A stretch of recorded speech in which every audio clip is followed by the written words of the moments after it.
福岡県北九州市を発祥の地とする自転車競技、競輪。その日本の競輪学校の生徒たちが訓練をする様子を収めた動画が海外で話題になっています。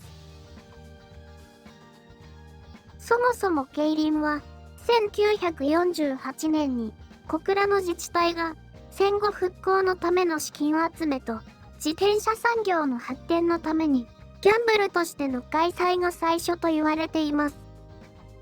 その後、日本全国に47の自転車競技場が設置され、年間70日のイベントが開催されるまでに成長しました。日本全国で開催される競輪には、約2500人のプロ選手が参加しており、日本最大のプロスポーツとなっています。黎明期から始まった競輪は、オリンピックの正式種目となり、国際的な知名度と人気を高めています。2000年のシドニーオリンピックでデビューした競輪は、2008年の北京オリンピックで、永井清文選手が日本代表として3位に入賞し、日本人として初めてメダルを獲得しました。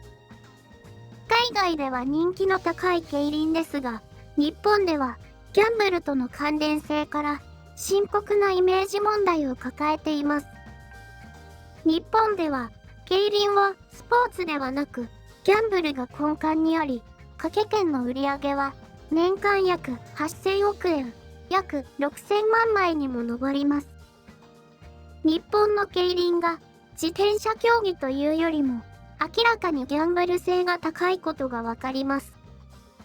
日本の自転車競技場を訪れると、観客のほとんどが50代以上の男性で、タバコと酒の匂いがして、仕事をサボってまでサーキットに来ていて、自転車よりもギャンブルに興味を持っていることに気づきます。ほとんどの観客は、スタンドで選手を応援するよりも、屋内でタバコを吸いながら賭けをしたり、モニターに映る数字を見たりしていました。高齢化した観客が喫煙や飲酒をして忘却の彼方に去っていく中、日本の競輪はギャンブルに興味を示さない若い観客にアピールするために、その行為を一掃する必要があります。海外のサイクリストたちの間で話題を呼んでいる競輪の動画は、日本競輪学校内に設置された急峻な坂で途半訓練を行っている動画です。直線距離で200メートル、途半部は80メートルで、高低差は約19メートル、最大斜度13度58分12秒です。この訓練動画は、再生数が1000万回を突破するなど、大反響でした。この動画に、様々な反応が寄せられていましたので、ご覧ください。これはいい訓練になるな。このトレーニングを考案した人は素晴らしい。ほとんど丘を自転車で登ってるようなものだね。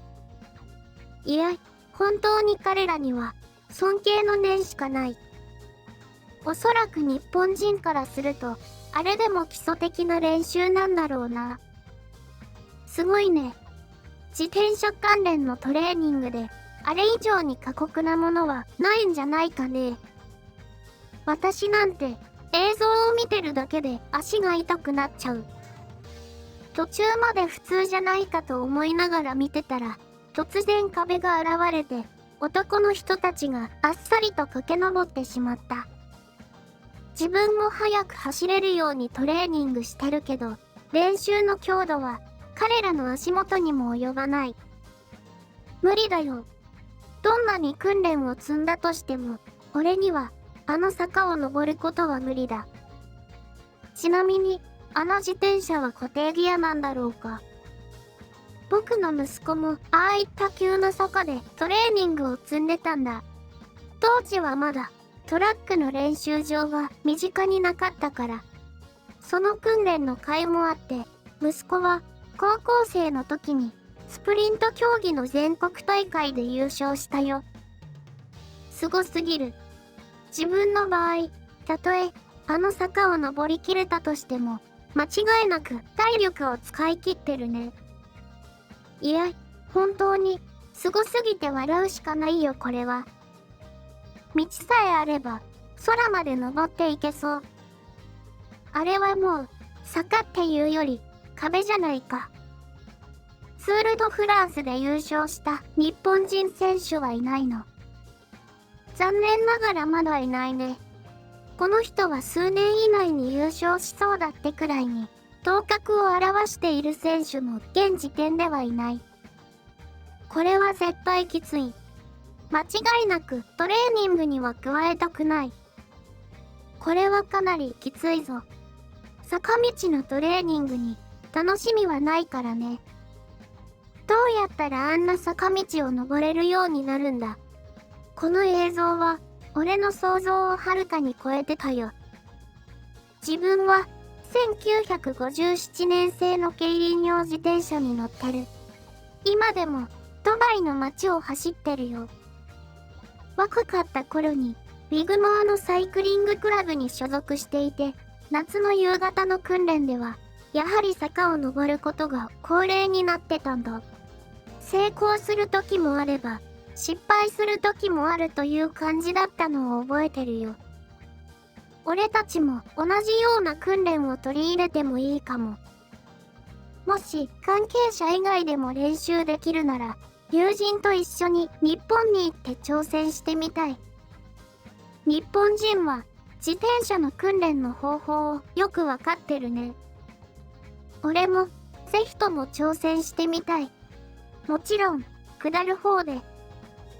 僕もあれくらいの特訓を積んだ方がいいんだろうけど、あれは想像するだけできつい。